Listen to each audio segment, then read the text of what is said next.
Radio Morata. Servicios informativos.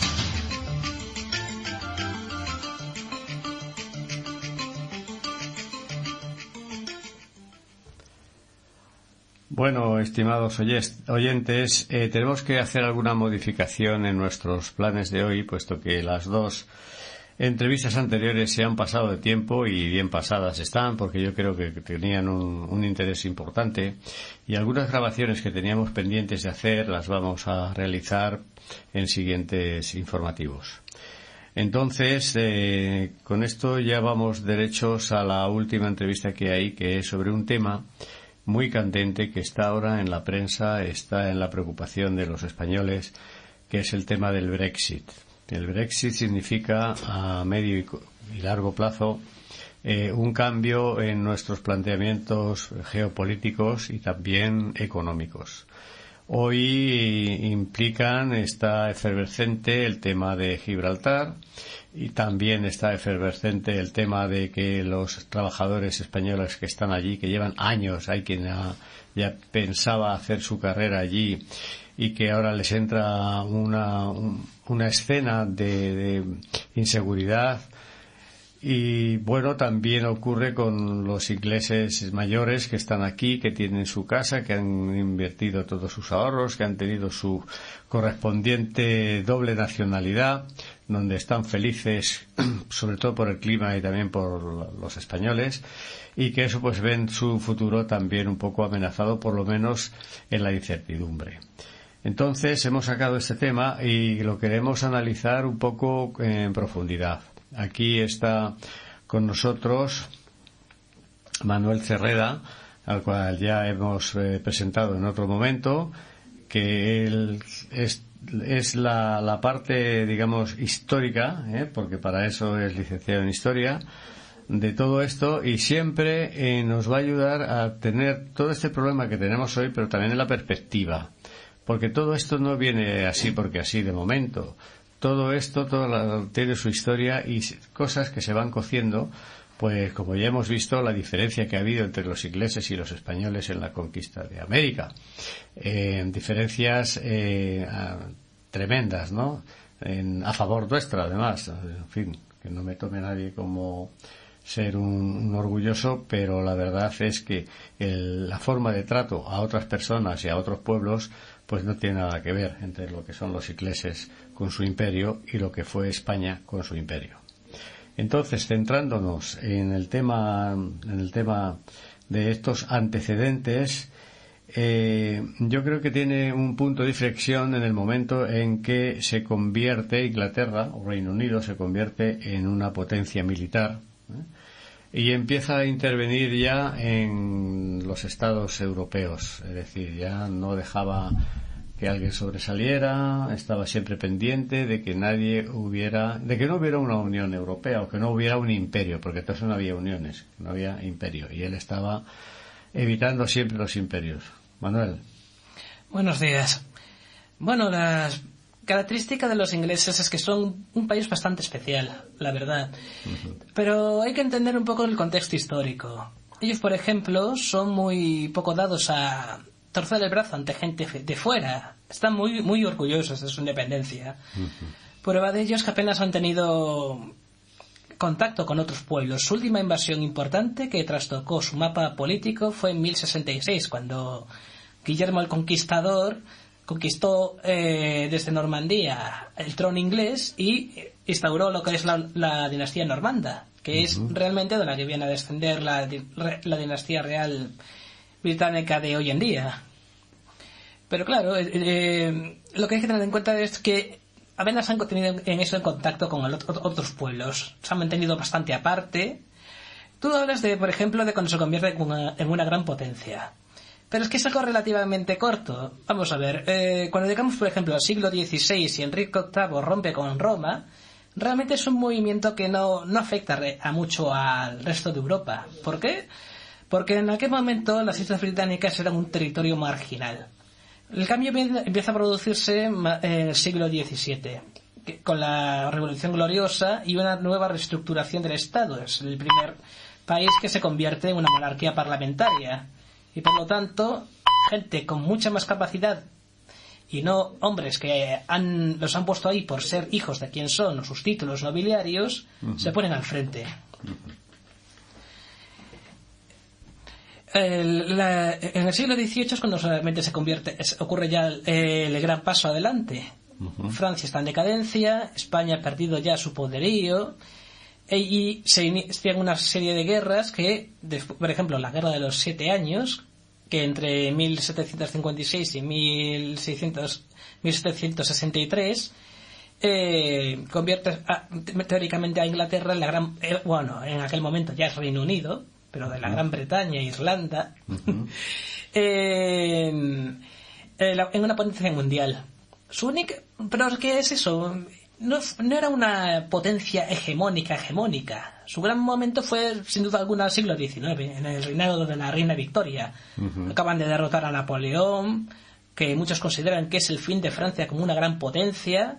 Su imperio es cuando realmente se empieza a expandir por el mundo. Antes de eso habían tenido unas cuantas plazas repartidas por todo el orbe.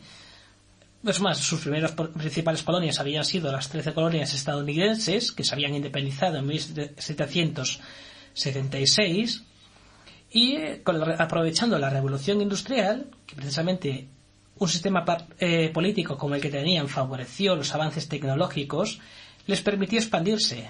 Fue cuando, por ejemplo, se expanden en Canadá, se expanden en Australia, en Nueva Zelanda, y India. Bueno, en India empiezan a aprovecharse el papel que había hecho hasta entonces la Compañía Inglesa de las Indias Orientales. Exactamente. ¿Qué pasa? A mediados del siglo XIX ocurre la rebelión de los cipayos, que acaba teniendo consecuencias muy graves. Una de ellas es que la compañía acaba disolviéndose y la corona británica acaba suplantándola. Y bueno, digamos que ese es el momento en el que surge el gran orgullo inglés, porque es un momento de máximo poderío. Pero si te pones a analizarlo bien, es que es algo muy, muy efímero. Las grandes colonias británicas, Canadá, Nueva Zelanda y Australia, se independizan o adquieren una amplia independencia muy pronto. Canadá en 1867, Australia en 1901, y Nueva Zelanda en 1853.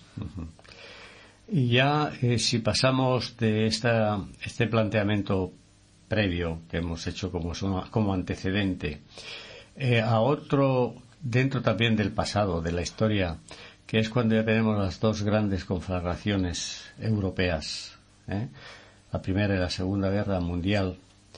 Él tiene tiene un padrino, que son los Estados Unidos de América, que le ayudan a mantener ese orgullo, porque ellos se dan como vencedores de la Segunda Guerra Mundial.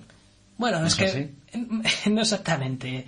La Primera Guerra Mundial, los ingleses fue su gran prueba de fuego. Fueron el gran peso junto a Francia durante la guerra. Realmente Estados Unidos lo que hizo fue aprovechar para entrar justo cuando las demás naciones estaban exhaustas. Habían muerto millones de soldados, otros tantos habían quedado impedidos. Ya en el periodo de entreguerras, al llegar a la Segunda Guerra Mundial, los ingleses se habían debilitado considerablemente. Realmente el único garante que tenían en aquel momento era la Marina Real, la Royal Navy, porque el ejército británico es que no estaba para nada a la altura del ejército alemán. Prueba de ello es que en la batalla de Francia en menos de un mes cayó Francia y los ingleses estuvieron a punto de perder el grueso de ese ejército en Dunkerque. Sí.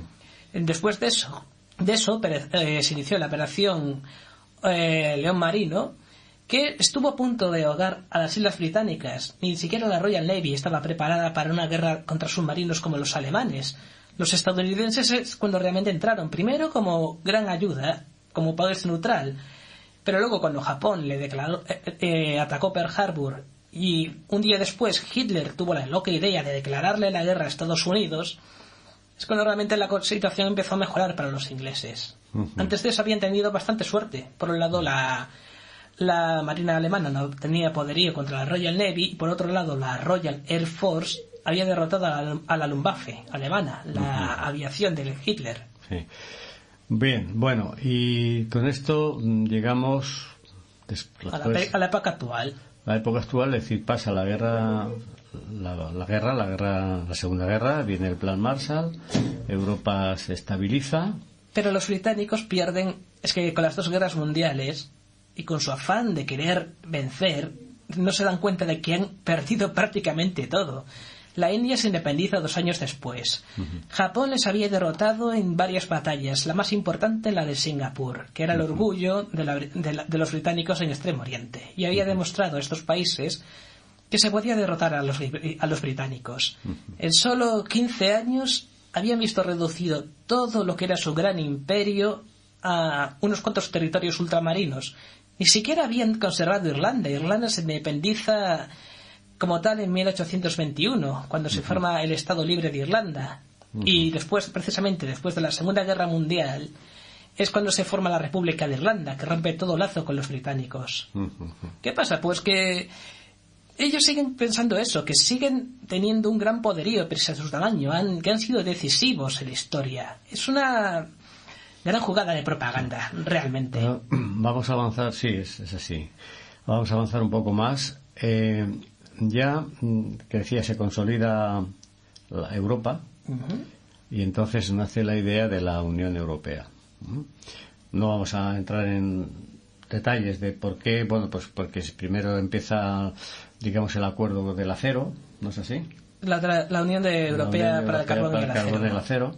Y luego ya pues se forma la Unión Europea. ¿Y cuántos años estuvieron ellos sin entrar en la Unión Europea? Sobre entre 10 y 15 años. Fue en 1964, quiero recordar. 20 años antes que España. Digamos que cuando ellos ven que realmente aquello puede funcionar, deciden entrar en la Comunidad Europea. Es que la Unión. Sí, la situación británica ya había cambiado de sobremanera. Habían perdido, como ya te dije, la mayor parte de su imperio. Eran un país realmente que se definía en una isla y que tenía que comerciar como tal y como un único país con otros tantos países. Eso, claro, arrastraba problemas como aduanas, aranceles, que elevaba los costes de las exportaciones y las importaciones de productos ingleses. Antes ese problema no lo había porque, como tenían un imperio, precisamente en la mejor época de la revolución industrial, podían haberse salvado todas esas trabas. Pero claro, es que fue realmente una necesidad. Además, hay que recordar que los ingleses tenían un sistema económico en plena crisis.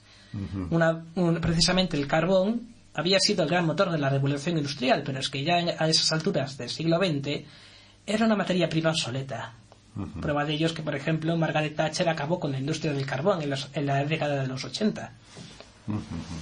O sea que fue una unión a Europa de interés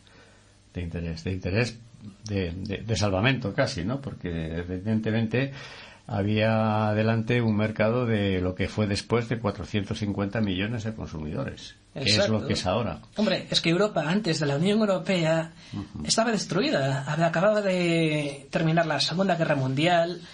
Todos los países habían quedado arrasados. No quedaba para nada la gloria que había antes de la Primera Guerra Mundial. Los ingleses es otro claro ejemplo. Ellos también se vieron afectados. Y incluso España, que quiso entrar en la Unión Europea pese a que aún había una dictadura.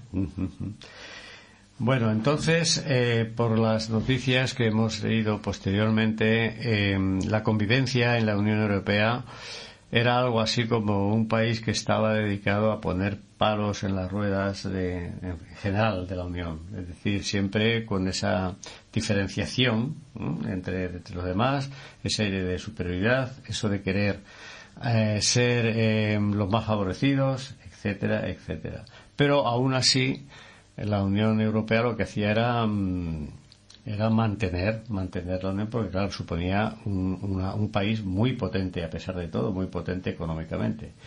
¿No es así? Hombre, la Unión Europea, el gran mérito que ha tenido es que ha dado a Europa la mayor época de estabilidad de toda su historia. O sea, antes un país tenía que invadir a otro para conseguir tales recursos o enfrentarse a acuerdos que normalmente eran desiguales. Hoy en día no, hoy en día necesitas tal cosa, pues se la pides a tal país.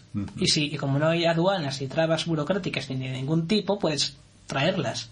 Por no hablar de que el mercado laboral es inmenso, y por no hablar del consumismo. Europa en conjunto tiene casi 500 millones de habitantes. O sea que estamos hablando de muchos más habitantes que Estados Unidos. En realidad la Unión Europea es un mercado aún más atractivo que los mismísimos Estados Unidos. Y encima ahora con Trump en el poder, que mucha gente ya está siendo recelosa a la hora de querer compartir nada con una persona así. Que es lo que realmente a la gente le asombra precisamente del Brexit. Los británicos van a pasar ahora mismo de un mercado en el cual pueden vender sus productos sin trabas ni problemas, con un mercado de 480 millones de personas, a un mercado de poco más de 60 millones. Ellos creen que, pero es que además, en su orgullo, está claro que se han creído que pueden tener el mercado común, o sea, mantener esas ventajas fiscales en las exportaciones e importaciones, y a la vez ser restrictivos en el ámbito de la inmigración. Que, por cierto, fue una de las mentiras del Brexit. Sí. Nigel Farage argumentó que muchísima gente venía a Inglaterra desde la Unión Europea, pero realmente apenas creo que llegaba a un tercio. Casi toda la gente que emigra al Reino Unido procede de fuera de Europa. Sí, no, está el parque ese que hicieron al otro lado del canal. Sí. Bien, entonces, a ver, esta decisión, ¿a qué la achacas tú principalmente? ¿Por qué se separan? Porque si se ve que económicamente están bien, tienen un mercado con unas condiciones inmejorables, aunque a cambio de eso, lógicamente, tienen que restringirse a una serie de regulaciones que a la fuerza tiene que haber para mantener una entidad de tantos países, pues se mantienen a base de regulaciones. Ellos no les gustan y entonces quieren irse, o porque se creen estupendos, o porque crees que fue el punto clave de decir, mira, los dejamos. Hombre, por un lado tenemos dos culpables. Uno, el mismo Reino Unido. Su propio orgullo nacional. Ellos nunca han estado de acuerdo en tener que rendir pleitesía a Bruselas. Siempre se han opuesto a muchísimos proyectos. Es más, mucha gente les acusa de que si no fuera por ellos, ahora la Unión Europea sería un territorio mucho más estable y próspero. Pero por otro lado, la Unión Europea también ha tenido grandes fallos. Para empezar, mucha gente siempre se queja de impedimentos económicos que nos imponen, como por ejemplo las cuotas, ¿no? ¿Cuántos españoles nos se han quejado, por ejemplo, de que tienen que pagar tales cuotas a la Unión Europea para poder mantener dicho equilibrio? Por otro lado, la Unión Europea ha cometido ciertos fallos que yo creo que son bastante graves en los últimos años. Éramos un territorio, cuando yo era pequeño, de 12 estados. De pronto subió a 15. Pero de golpe pasó a 25 países que acababan de pasar hacía unos pocos años de una economía socialista a una economía capitalista, y que todavía tenían en aquel momento graves problemas socioeconómicos. Y luego también se siguió ampliando y se quiere seguir ampliando demasiado rápido. Eso afecta mucho a los repartos luego de poder. Porque claro, en el Parlamento Europeo y en la Comisión Europea los países tienen una proporción de poder. Pero claro, de pronto aparecen todos esos países y la cosa se desvirtúa muchísimo. A eso se le une un fallo también, que es que las fronteras exteriores. Cuando empezó la guerra de Siria, se supone que todo el flujo migratorio que tenía que haber llegado tenía que haber sido frenado en la frontera entre Grecia y Turquía. Es más, incluso la flota griega debería haber parado y devuelto a los inmigrantes que se le golpaban en las costas turcas. Eso es parte de la responsabilidad de un socio con frontera exterior.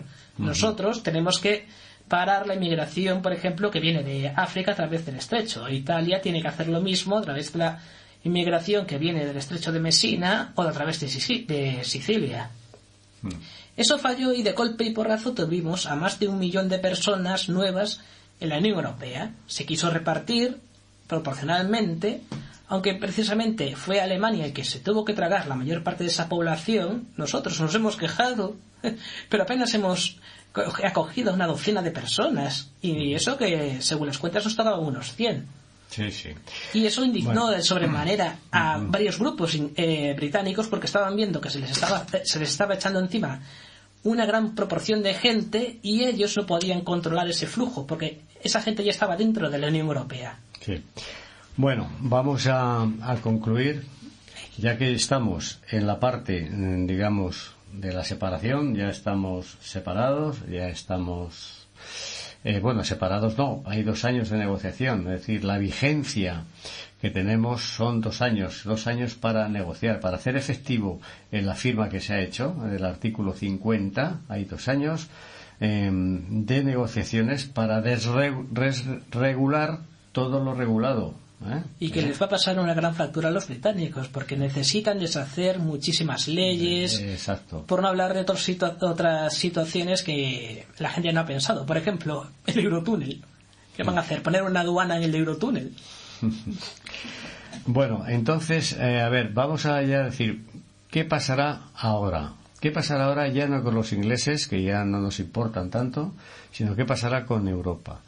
¿Puede esto ser un hándicap para la Unión Europea o bien un motivo de reforzamiento?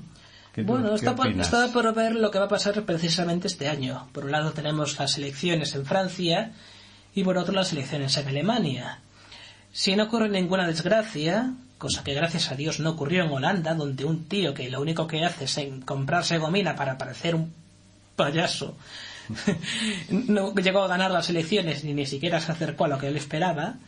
Si ganan las fuerzas que deben, las más de centro, esperemos que se busque ya por fin resolver ciertos problemas que ha arrastrado la Unión Europea desde hace tiempo.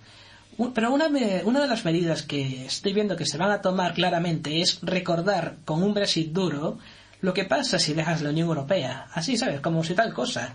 Y te vas a quedar sin nada, porque es como, por ejemplo, que se independizara ahora Cataluña, ¿no? Ellos creen que les regalan el paraíso y les regalan todo. Pero realmente les van a meter en un agujero del que les va a costar muchísimo salir. A los ingleses les va a pasar lo mismo. Es más, el propio Nigel Farage prometió muchísimas cosas que luego se demostraron que eran falsas. Pero claro, ya era tarde. Y la Unión Europea lo que va a tener que hacer ahora mismo es blindarse, recordar a la gente que tiene una responsabilidad que cumplir, tanto el norte como el sur, el oeste como el oeste. Y que si no cumples, pues mira, te va a pasar esto, porque es que todo el mundo sabe perfectamente que Reino Unido va a caer en un grave agujero, se va a frenar su economía, va a tener una gran fuga de capitales, y no es por nada, pero todos los británicos que viven fuera del Reino Unido ahora va a ser como si vivieran en Estados Unidos, en Australia, en Rusia. Van a tener que o bien buscarse un visado o nacionalizarse, y eso incluye a la gente que hay aquí. Claro. O sea que todo un problema. ¿Y nuestra gente allí? Es que es lo mismo. Hay gente que lleva ya años, se han casado y han tenido hijos, pero siguen teniendo doble nacionalidad. Esto lo va a provocar que en principio pueda que tengan que renunciar a su nacionalidad. También pueden volver a su nacionalidad de origen y mantener la inglesa. Exacto. Pero también se están dando casos de gente que está renunciando a la nacionalidad menos inconveniente, y los mismos británicos que viven en Europa están ya pidiendo papeles para volverse naturales del país de acogida, y vivir la situación típica que vives en un país fuera de la Unión Europea. Eso sí, y que no está integrado en el mercado común, porque por ejemplo nosotros podemos irnos a vivir y a trabajar a Noruega, pero porque Noruega permite el mercado común, ya que permite también libre circulación de personas. Muy bien, pues oye, esto está bastante ya como para terminar, ¿no? A ver, ¿tenías tú alguna preferencia, algo que quieras tú comentar? Hombre, supongo que mucha gente se estará preguntando, ¿y Gibraltar? Bueno, Gibraltar, efectivamente. Bueno, con Gibraltar, ¿qué pasará? Vamos a ver, Gibraltar es que ni siquiera es parte integrante del Reino Unido, es una colonia. Hasta ahora se había beneficiado de la política de territorios de ultramar de la Unión Europea, como por ejemplo la Guayana Francesa, que está en Sudamérica. ¿Qué pasará ahora? Pues lo que va a pasar, van a hacer, políticamente hablando, España tiene que cerrar la verja y abrirla solo a gente que lleva el visado correctamente puesto. También se va a romper buena parte de lo que le sostiene como paraíso fiscal. Es que, hombre, por algo el 95% de la población de Gibraltar votó a favor de la permanencia. Ahora se van a convertir otra vez en una roca que bueno, que a lo mejor va a tener su atractivo tipo Islas Caimán como paraíso fiscal, pero las demás cosas de las de que dependía el juego y eso va a encontrarse con muchísimas trabas, porque es que lo que va a tener al lado ya no es un país hermano, va a tener un país que va a ser como si estuviese Marruecos al lado. Va a tener ese impedimento. Yo lo siento por la gente de la línea de la Concepción y del campo de Gibraltar, pero es que es lo que pasa cuando permites que gente que vive en otro mundo decida por ti. ¿Entiendes? Además, bueno, por no hablar de que, claro, se ha hablado de soberanía. Por supuesto, el alcalde de Gibraltar ha dicho un no rotundo, que por lo visto vuelve a demostrar que ese tipo también vive en otro mundo. Sí, se han contagiado. Exacto, cree que puede buscar una solución. Pero es que realmente, mira, si la cosa vuelve a estar igual que durante el franquismo y durante siempre, la economía en Gibraltar se va a resentir de una manera que nadie se quiere imaginar. Muy bien, don Manuel. Pues yo creo que con esto queda claro. Es una perspectiva distinta, pero es una perspectiva, digamos, de fondo. Es una perspectiva arcaica. Hoy en día el mundo cada día es más pequeño y todo el mundo lo sabe. Sí. Vivir con aires de este tipo es que es una locura, porque realmente si ha dejado claro la globalización es que si queremos mantener un buen nivel de bienestar, tenemos que ayudarnos los unos a los otros, no separarnos bajo ideas que son decimonónicas.